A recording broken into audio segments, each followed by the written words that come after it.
আজকে যে কোম্পানিটার কথা বলতে যাচ্ছি, কোম্পানিটা ফ্যান্টাস্টিক কোম্পানি কিন্তু ইনফ্রাস্ট্রাকচারে কাজ করছে, অটোমোবাইল সেক্টরে কাজ করে, পাওয়ার সেক্টরে কাজ করে, বিশাল বড় জায়গা নিয়েছে, গভর্নমেন্টের বেশ কিছু অর্ডার রয়েছে কোম্পানিটার ক্ষেত্রে। কিন্তু কিন্তু এই কোম্পানিটার যে নেগেটিভ ব্যাপার রয়েছে, বিগত কতগুলো কোয়ার্টার ধরে কনস্ট্যান্টলি লস হয়ে চলেছে, 50% বেশি ডাউন হয়ে গেছে, অথচ পোটেনশিয়াল ক্যাপাবিলিটি খুব ভালো রয়েছে। সুতরাং এক্সপেক্ট করা যেতে পারে দুর্দান্ত। এক্সপেকটেশন আরো পজিটিভ তৈরি করে দিচ্ছে। সেটা হচ্ছে কি? সেটা হচ্ছে প্রমোটারের সংখ্যা। আবার নেগেটিভিটি বেশ কিছু রয়েছে, যেগুলো আটখানা নেগেটিভ পয়েন্ট রয়েছে, যেগুলো কিনা আবার অনেকটাই নেগেটিভ ব্যাপার তৈরি করছে। তো কোম্পানিটা কি নাম বা কোম্পানিটা কি ব্যাপারে কাজ করে? কোম্পানি মাল্টিপ্যাকার কোম্পানি 50%-এর বেশি ডাউন হয়ে গেছে লাস্ট 1 ইয়ারের, অথচ 5 ইয়ার্স রিটার্ন কিন্তু মোর দেন 300%। কোম্পানির নাম হচ্ছে ডিপি ওয়ার্কস লিমিটেড। আজকে কোম্পানির ডিটেলস অ্যানালিসিস করে দেবো। আজকে খুব ইন্টারেস্টিং একটা মাল্টিপ্যাকার স্টককে নিয়ে আলোচনা করবো। স্টকটা হচ্ছে ইনফ্রাস্ট্রাকচার কোম্পানি, এবং সেই স্টকটা দেখতে পাচ্ছি আমরা 5 বছর রিটার্ন দিয়েছে আমাদেরকে 300%-এর বেশি, অথচ 1 বছর রিটার্ন 52% ডাউন হয়ে গেছে, অর্ধেকের বেশি। ভ্যালুয়েশন এক্সিলেন্ট জায়গায় রয়েছে, অথচ যদি ফান্ডামেন্টাল দেখি বিগত 3টে কোয়ার্টার, 4টে কোয়ার্টার এবং 2 বছর, সেখানে দেখতে পাচ্ছি আমরা কনস্ট্যান্টলি কিন্তু প্রফিটেবিলিটি ডাউন হয়ে চলেছে। সেলস গ্রোথ, রেভিনিউ গ্রোথ আস্তে আস্তে ডাউন হয়ে গেছে। অপারেটিং প্রফিট মার্জিন একটা প্রচুর নেগেটিভ জায়গা রয়েছে, অথচ কোম্পানির পোটেনশিয়াল ক্যাপাবিলিটি হিউজ রয়েছে। ফিউচারে একটা বড় কিছু করার ক্ষমতা রয়েছে। তো স্টকটার ডিটেলসটা আমরা বলবো, কারণ অনেকে আমার কাছে বহুবার জিজ্ঞেস করছিল এই স্টকটা নিয়ে কী করা যায়। ইনফ্রাস্ট্রাকচারের কোম্পানিটার বেসিক্যালি আমরা জানবো 1 নম্বর বিজনেস, সেকেন্ড ওয়ান জানবো ফান্ডামেন্টাল ডিটেলস কি রয়েছে, থার্ড ওয়ান জানবো management, share holder pattern, share holder কি সিচুয়েশন, 4 নাম্বার আমরা যেমন টেকনিক্যালি কোম্পানিটা কোথায় দাঁড়িয়ে রয়েছে, এই মুহূর্তে সাপোর্ট কি রয়েছে, রেজিস্ট্যান্স কি রয়েছে। তো সবকিছু বলার আগে আমি সবাই স্বাগত জানাচ্ছি টেক ইনভেস্টরের পক্ষ থেকে। নতুন যারা সাবস্ক্রাইব করে রেখো, পুরোদের অজস্র লাইক কমেন্ট মুগ্ধ করে আমাকে। ইন্টারেস্টিং পয়েন্ট হচ্ছে ওই চ্যানেলে খুব সুন্দর একটা ভিডিও আমি নিয়ে এসেছি। ভিডিও তো আসা যাক আমার গুরুত্বপূর্ণ পয়েন্টের দিকে। সেটা হচ্ছে 1 নম্বর পয়েন্ট, সেটা হচ্ছে 1 ইয়ারে 52% ডাউন হয়ে যাওয়া কোম্পানিটার ভবিষ্যৎ কি রয়েছে। তার জন্য প্রথম আমি জানবো কি বিজনেসটা কিসের কাজ করে। বিজনেস কাজকর্ম করছে সেটা হচ্ছে স্টিল ওয়্যারিংয়ের ওপর। স্টিল ওয়্যারিং তৈরি করা, মোল্ডেড প্লাস্টিক তৈরি করা, প্লাস্টিক রিলেটেড যে সমস্ত কাজগুলো, প্লাস্টিক ওয়্যার তৈরি করা, ইস্পাতের সমস্ত তারগুলো তৈরি করা, যেগুলো অয়েল অ্যান্ড গ্যাস সেক্টর সেখানে কাজে লাগে, যেরকম রেলওয়ের ক্ষেত্রে কাজে লাগে, রেলওয়ের যে ট্র্যাক লাইন সেখানে কাজে লাগে, প্লাস্টিক ফিল্ম যেগুলো সিনেমার ক্ষেত্রে ফিল্মগুলো তৈরি হয় সেখানে কাজে লাগে। মানে একটা দারুণভাবে কাজ করে কোম্পানিটা, কিন্তু গভর্নমেন্টের বেশ বড় সাপোর্ট রয়েছে কোম্পানিটার ক্ষেত্রে। এইভাবে ইনফ্রাস্ট্রাকচারের ক্ষেত্রে কিন্তু কোম্পানিটা সাহায্য করে থাকে।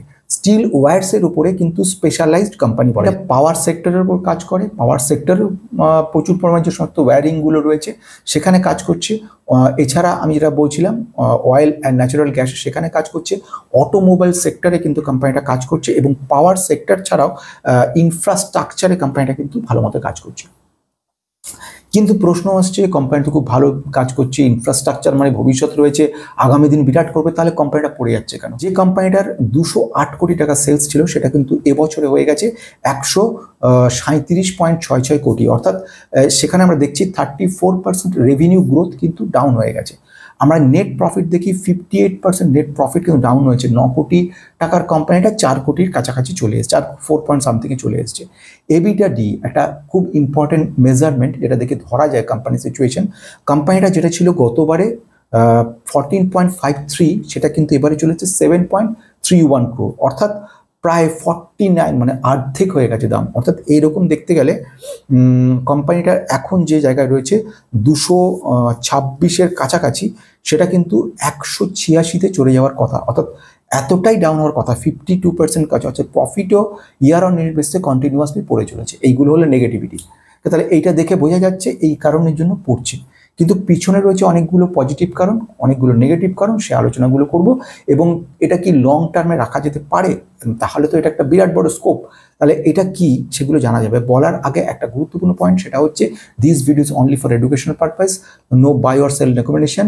যদি কখনো কিনতে হয় নিজে কিন্তু অ্যানালিসিস করে নেবে। পাস্ট রিটার্ন ভালো দিচ্ছে মানে ফিউচার রিটার্ন ভালো দেবে না, যদিও লাস্ট 1 ইয়ারের রিটার্ন 50% ডাউন হয়ে গেছে, সে সত্যিও। আসা যাক কোম্পানিটার দিকে। ইম্পর্টেন্ট কোম্পানিটা আমরা বিজনেস গ্রোথ তো বলে নিলাম, এইবারে আসবো পজিটিভ পয়েন্টগুলোর দিকে, যেটার জন্য আমি মনে করছি কোম্পানিটা কিন্তু ভালো করতে পারে। যদি নেট প্রফিট মার্জিন দেখি, এই নেট প্রফিট মার্জিন বিগত 3 বছর ধরে দেখি, তাহলে কিন্তু কোম্পানিটা খুব বিশাল পড়েনি, অর্থাৎ একটা পজিটিভিটি দেখতে পাচ্ছি।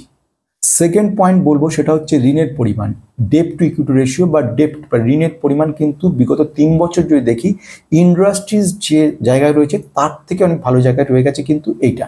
তৃতীয় পয়েন্ট যেটা সেটা হচ্ছে অপারেটিং ক্যাশ ফ্লো, যেটাকে বলা হয় একটা কোম্পানি চালানোর জন্য কীরকম অবস্থা দাঁড়ায়, এইগুলো সমস্ত কিছু ফান্ডামেন্টাল দেখতে পারো সেগুলো পেন ড্রাইভ নিয়ে, সেখানে সিএফও রিলেটেড বলেছি। এখন শুধু এইটুকু বলে রাখা দরকার, সিএফও কিন্তু খুব পজিটিভ রয়েছে এবং বিগত 3 বছর যদি অ্যানালিসিস করো দেখবে কিন্তু এটা ইন্ডাস্ট্রিজ তুলনায় সিএফওটা কিন্তু পজিটিভ রয়েছে। এরপরে যেটা বলবো সেটা হচ্ছে ওয়ার্কিং ক্যাপিটাল, যেটা একটা কোম্পানির ক্ষেত্রে ভীষণভাবে প্রয়োজনীয়। একটা কোম্পানি বলা যেতে পারে ব্লাডের পরিমাণ যদি কমে আসে তত কিন্তু কোম্পানিটা সিঙ্ক হয়ে আসবে, কোম্পানি একসময় ডুবে যাবে। কিন্তু ওয়ার্কিং ক্যাপিটাল যদি সাফিসিয়েন্ট থাকে তাহলে কোম্পানি কিন্তু ভবিষ্যতে সুযোগ পেলেই বহুগুণ বাড়তে পারে।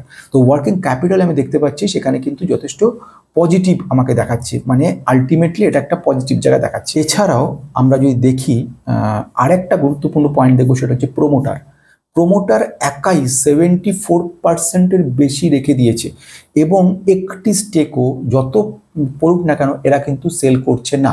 এটা কিন্তু একটা গুরুত্বপূর্ণ পয়েন্ট, তাহলে এটা একটা বড় ব্যাপার। সেকেন্ড ওয়ান সেটা হচ্ছে রিটেলারের মধ্যে তোমরা জেনে অবাক হবে, মিস্টার অমিতাভ বচ্চন উনি কিন্তু এইখানে প্রায় কয়েক কোটি টাকা ইনভেস্ট করে রেখেছে।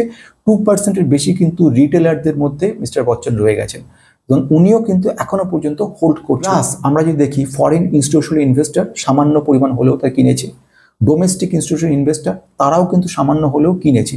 এইগুলো সব কিন্তু একটা পজিটিভিটি দেখাচ্ছে। এবার আসবো জি ফ্যাক্টর অর্থাৎ গ্রোথ ফ্যাক্টর, অর্থাৎ কোম্পানিটার পোটেনশিয়াল গ্রোথ কেমন রয়েছে, বিগত পাস্ট রিটার্নগুলো, past sales revenue growth, expenses এগুলো কেমন রয়েছে যদি দেখি 3 বছরের সেলস গ্রোথ কিন্তু কোম্পানির পজিটিভ, নট নেগেটিভ, অর্থাৎ একটা এক্সপেকটেশন রয়েছে পজিটিভিটির দিকে। এবং যদি দেখি 3 years compounded annual growth rate কিন্তু 10%-এর মতো রয়েছে। 10% মানে খারাপ নয়, খুব ভালো না হলেও 10% পজিটিভ রয়েছে আমাদের রেভিনিউ গ্রোথ, ঠিক আছে।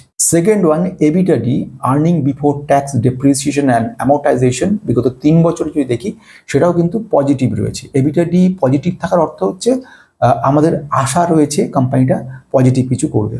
রিটার্ন অন ইকুইটি কি, return capital employed, debt to equity, সেগুলো সব পেন ড্রাইভে দেওয়া আছে, এখানে এগুলো বলতে গেলে অনেক সময় যাবে। রিটার্ন অন ইকুইটি কিন্তু ইন্ডাস্ট্রি স্ট্যান্ডার্ড যেটা রয়েছে তার থেকে বেটার জায়গা রয়েছে। রিটার্ন অন ইকুইটি ম্যানেজমেন্টকে এক ধরনের এফিসিয়েন্সিটা কিন্তু প্রকাশ করে। রিটার্ন অন অ্যাসেট, এটাও আমি দেখছি বিগত 3 বছরে যদি অ্যানালিসিস করা যায়, খুব শর্টে এগুলো বলছি, এটা দেখতে সময় লেগেছে, তো এটা আমার কাছে পজিটিভ, অনলি ফর মি এটা পজিটিভ লেগেছে এবং এটা ভবিষ্যতে ভালো করতে পারে। এছাড়া আমি দেখব ভি ফ্যাক্টর অর্থাৎ ভ্যালুয়েশন কেমন রয়েছে। প্রাইস টু আর্নিং রেশিও যদি দেখি পিই এক্সিলেন্ট জায়গা রয়েছে। ইন্ট্রিনসিক ভ্যালু যদি দেখি সেক্ষেত্রে দেখব একটা খুব লুক্রেটিভ সিচুয়েশনে রয়েছে ভ্যালুয়েশনটা। প্রাইস টু বুক ভ্যালু যদি দেখি সেক্ষেত্রেও আমি যদি দেখি সেখানেও কিন্তু আমাকে একটা পজিটিভ অর্থাৎ ভ্যালুয়েশন এক্সিলেন্ট জায়গা রয়েছে। আরেকটা জিনিস দেখার সেটা হচ্ছে EV by EBITDA. EV by EBITDA intrinsic ভ্যালুর থেকেও বেটারভাবে রিপ্রেজেন্ট করা যায়, এগুলো এখন এখানে বলার জায়গা নেই, সেগুলো সেজন্য শুধু বলি ইভি বাই এবিটাডি ক্যালকুলেট করলে এটাও কিন্তু একটা পজিটিভ ডাইরেকশন আমাকে দেখাচ্ছে। মানে আলটিমেটলি ভ্যালুয়েশন দিক থেকে, ফান্ডামেন্টালের দিক থেকে যদি তুমি শর্ট টার্মের দিকে দেখো একটা বড় মাপের কারেকশন দেখতে পারবে, কিন্তু লং রান যদি দেখো তাহলে সেটা কিন্তু অতটা কারেকশন হচ্ছে না। এবারে একটা পয়েন্ট আসবে সেটা হচ্ছে নেগেটিভ, অর্থাৎ এই মুহূর্তে কি কি পয়েন্টগুলো নেগেটিভিটি রয়েছে। শুধুমাত্র এই কটা পয়েন্ট নয় যে একটা কোয়ার্টারের রেজাল্ট খারাপ হয়েছে বা দুটো কোয়ার্টারের রেজাল্ট খারাপ হয়েছে বলে, এদের যে ব্যাপারগুলো সেগুলো একটু কিন্তু বুঝতে হবে। আমি 9টা পয়েন্ট বলবো যে কারণ, যে ধাক্কাগুলো থাকার কারণের জন্য কোম্পানিটা উঠতে পারেনি। যেমন প্রথম যে কথাটা আমি বলবো সেটা হচ্ছে র মেটেরিয়াল। এদের যে র মেটেরিয়াল যেরকম স্টিল প্রোডাক্ট, এই স্টিল প্রোডাক্টের ভ্যালুয়েশন কিন্তু খুব ফ্ল্যাকচুয়েট করছে, দামের ওঠানামা খুব বেশি রয়েছে, এইগুলো একটা কিন্তু নেগেটিভিটি তৈরি করছে এবং আলটিমেটলি দামটাকে অনেকটা বাড়িয়ে দিচ্ছে, ফলে সেলস গ্রোথটা সে কারণে কমে যাচ্ছে। সেকেন্ড যে পয়েন্ট হবে সেটা হচ্ছে গ্লোবাল মার্কেটে একটা টেনশন তৈরি হয়েছে। গ্লোবাল মার্কেট টেনশনটা বেশি থাকার কারণের জন্য কিন্তু আলটিমেটলি কোম্পানির ক্ষেত্রে একটা নেগেটিভিটি তৈরি করছে। যেমন 1 নম্বর tariff, second one geopolitical tension এবং ট্যারিফ দুটোই হচ্ছে খুব গুরুত্বপূর্ণ। কিছু ইম্পোর্ট বেশ ভালো পরিমাণে করতে হয় কোম্পানিটাকে, তবে যেরকম স্টিল প্রোডাক্ট বা আদার র মেটেরিয়াল কিছু প্রোডাক্ট সেগুলো লাগে, যে কারণের জন্য বাইরের অ্যাজিটেশন ইম্প্যাক্ট পড়ে যাচ্ছে এক্ষেত্রে। তাহলে গ্লোবাল একটা টেনশন জায়গা তৈরি হচ্ছে। সেটা হচ্ছে নেক্সট পয়েন্ট যে বলবো সেটা হচ্ছে গভর্নমেন্ট অর্ডার কনসেন্ট্রেশন, অর্থাৎ ম্যাক্সিমাম এই কোম্পানির কিন্তু গভর্নমেন্টের অর্ডারের উপর চলে। গভর্নমেন্ট যদি অর্ডার দেয় তাহলে কোম্পানি প্রচুর লাভ দেখায়, গভর্নমেন্ট যদি অর্ডার না দেয় তাহলে কোম্পানিটা কিন্তু স্টপ হয়ে যায়। এখানে খুব ইন্টারেস্টিং পয়েন্ট এই কারণেই বলবো, গভর্নমেন্ট যে অর্ডারগুলো দিচ্ছে এখন সেটা কম রয়েছে, তার কারণটা কি তৃতীয় পয়েন্টে বলবো। সেই তৃতীয় পয়েন্টটা হচ্ছে সিক্লিক্যাল স্টক, এগুলো বলে। সিক্লিক্যাল স্টকের পজিটিভিটি নেগেটিভিটির ব্যাপারে জানতে হবে। যেরকম সিক্লিক্যাল স্টক মানে সবসময় স্টকগুলোর ডিমান্ড থাকে না, যেরকম ইনফ্রাস্ট্রাকচারে যখন এই ডিমান্ডটা কমতে থাকবে, যেমন এই মুহূর্তে ইনফ্রাস্ট্রাকচারের ডিমান্ড কিন্তু কম রয়েছে, যেরকম আমরা IT sector, semiconductor sector, tech sector, banking sector, fast moving consumer goods sector, এইগুলিতে আস্তে আস্তে পজিটিভিটি দেখছি। আর ইনফ্রাস্ট্রাকচার বা রেল সেক্টর এইগুলোতে কিছুটা কিন্তু কমছে। স্পেশালি ইনফ্রাস্ট্রাকচার ক্ষেত্রে দেখতে পাচ্ছি গভর্নমেন্ট এখন আর তেমন অর্ডার দিচ্ছে না, ফলে সেই জন্য এই কোম্পানির ক্ষেত্রে যেগুলো গভর্নমেন্টের উপর কনসেন্ট্রেট বেশি রয়েছে সেগুলোর ক্ষেত্রে ইম্প্যাক্টটা পড়ছে। আরেকটা ব্যাপার দেখলাম সেটা হচ্ছে আর্নিং গ্রোথ ডাউন হয়ে যাওয়ার কারণে আমরা ইয়ার অন ইয়ার বেসিসে দেখলাম 33% আর্নিং গ্রোথ কিন্তু কমে গেছে। এটা আরেকটা নেগেটিভ পয়েন্ট যেটা ইনভেস্টরদের বিশ্বাসযোগ্যতাটা কমিয়ে দিচ্ছে। 5 নম্বর পয়েন্ট বলবো সেটা হচ্ছে হাই র মেটেরিয়াল ডিপেন্ডেন্স স্টক, অর্থাৎ এই স্টকটা পুরোপুরি র মেটেরিয়াল ডিপেন্ডেন্ট হয়ে আছে। যেরকম র মেটেরিয়াল বলতে গেলে আমি যেরকম স্টিল বললাম, এছাড়া রয়েছে এইচডিএফই কিংবা পিভিসি, এগুলোর উপরে। এগুলো নেক্সট পয়েন্ট 6 নম্বর যে পয়েন্টটা আমি মনে করছি সেটা হচ্ছে ওয়ার্কিং ক্যাপিটাল ডিপেন্ডেন্সি, অর্থাৎ কোম্পানিটা ডিপেন্ডেন্ট রয়েছে ওয়ার্কিং ক্যাপিটালের উপর। অর্থাৎ ওয়ার্কিং ক্যাপিটাল বেশি না হলে কোম্পানি কিন্তু কাজ ভালো করবে না। যেটা আমি প্রথম দিকেই বলছিলাম, ওয়ার্কিং ক্যাপিটালটা কিন্তু একটা ব্লাডের মতো কাজ করে। বিশেষ করে ইনফ্রাস্ট্রাকচার যে কোম্পানিগুলো রয়েছে সেগুলো বেসিক্যালি, মানে আমি যেটা বলতে চাইছি, হায়ার রিসিভেবলস রয়েছে। রিসিভেবলস কি সেগুলো অন্য জায়গায় বলেছি বা বলবো ভবিষ্যতে, এখন এখানে বলছি না। হায়ার রিসিভেবলস কিছু রয়েছে, আর ইনভেন্টরি ডে সেগুলোর ক্ষেত্রে অনেকটা বেশি সময় লাগছে। মানে ইনভেন্টরি ডে বলতে গেলে অনেকটা সময় চলে যাবে, এখন সেটা বলা যাচ্ছে না, এখন শুধু এইটুকুর মধ্যে ছাড়ছি। এইগুলো কিন্তু খুব যাকে বলা যেতে পারে যে অসুবিধার সৃষ্টি করছে। এগুলো ফ্রি ক্যাশ ফ্লো যেটা, সেটাকে কিন্তু রিডিউস করছে। ফ্রি ক্যাশ ফ্লো কমে গেলে মুভ করার ক্ষমতাটা কমে যায়, কোন একটা ইঞ্জিন যেরকম সেরকম স্টকের ক্ষেত্রে সেরকম হয়।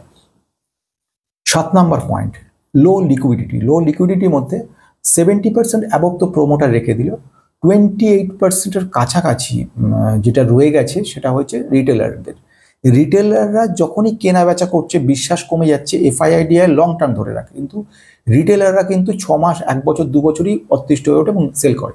তো 6 মাস 8 মাসের মধ্যে যারা যারা রিটেলাররা রেখেছে তারা যত সেল করছে, স্টকের পরিমাণ, quantity of share is very low. For this reason কি হচ্ছে, ফ্ল্যাকচুয়েশনটা খুব বেশি হচ্ছে। ফলে স্মল ক্যাপ কোম্পানিগুলোতে দেখবে ফ্ল্যাকচুয়েটটা খুব বেশি করে। কিছুটা লার্জ হলে কিন্তু এতটা পড়তো না, কিন্তু স্মল হওয়ার জন্য কিন্তু এতটা পড়ে গেল। একটা পয়েন্ট বলবো, সেক্টোরিয়াল রোটেশন এবং তার সঙ্গে এক ধরনের সেন্টিমেন্ট কাজ করছে। সেক্টোরিয়াল রোটেশন মানে কিছুটা আগে বলেছি, ইনফ্রাস্ট্রাকচারের এখন এই মুহূর্তে তেমনভাবে দাম নেই, মানে তেমনভাবে উদ্যোগী সরকার হচ্ছে না। ফলে এর ফলে আলটিমেটলি সেক্টোরিয়াল যে রোটেশন সেটা হ্যাম্পার হচ্ছে, এবং এর ফলে এখন এটা কিছুটা সময় ডাউন দেখছো। লং রানে গিয়ে এটা কিন্তু আবার পজিটিভ জায়গা দেখাবে। এবার আসবো ম্যানেজমেন্ট তরফ থেকে খুব পজিটিভ কথাই বলেছে। ম্যানেজমেন্টের অর্ডার বুক আমরা দেখে চেষ্টা করছিলাম, অর্ডার বুক তেমনভাবে দেখতে পাওয়া গেল না। যেটা পাওয়া গেল, ম্যানেজমেন্ট বলছে Q1 ফাইন্যান্সিয়াল 2026 অর্থাৎ আগস্ট 2025-এ আমরা যে রেজাল্টটা পাবো সেই রেজাল্টে আমরা কিন্তু একটা পজিটিভ দেখাবো, কারণ ইনফ্রাস্ট্রাকচারের একটা পজিটিভ মুভমেন্ট আসবে। যখন সেটা আসবে তখন এই কোম্পানির ক্ষেত্রে এটা একটা বড় মাপের লাভদায়ক অবস্থা সৃষ্টি করবে। তো এইভাবে জন্য ম্যানেজমেন্ট কিন্তু খুব বুলিশ রয়েছে কোম্পানি সম্পর্কে। এবারে আসবো last point and final summarise point. কোম্পানিটা business excellent, company fundamental good, except long short রানে আমরা কয়েকটা কোয়ার্টার দেখলাম প্রফিট অনেক কমে গেছে, রেভিনিউ গ্রোথ কয়েকটা বেশ কিছুটা কমেছে, কিন্তু যদি আমি দেখি আলটিমেটলি লং রানে কোম্পানিটা কিন্তু দুর্দান্ত। কোম্পানি ইনফ্রাস্ট্রাকচারের উপর কাজ করছে, এটা একটা বড় পজিটিভ জায়গা। এছাড়াও আদার যে পার্টগুলো রয়েছে, যে অয়েল অ্যান্ড গ্যাস কিংবা পাওয়ার সেক্টর, অটোমোবাইল সেক্টর, সব ক্ষেত্রে কিন্তু বুম আসবে, তখনই কোম্পানিটার জায়গা ভালো তৈরি করতে পারবে। প্রোমোটাররা কিন্তু বিশ্বাস রেখে দিয়েছে কোম্পানির উপরে, একটি স্টেকও সেল করেনি, এটা কিন্তু একটা পজিটিভ ব্যাপার। ওদিক থেকে আমরা ডেট টু ইকুইটি রেশিও খুব পজিটিভ দেখলাম।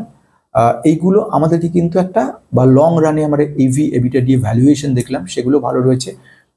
আমরা দেখলাম যে 3 ইয়ার বা 5 ইয়ার্সের আমাদের যে এবিটাডি সেটাও খুব পজিটিভ রয়েছে। মানে ওভারঅল যদি বলি কোম্পানিটা ফ্যান্টাস্টিক। আচ্ছা, কোম্পানি কি নাম? ডিপি ওয়ার্স লিমিটেড।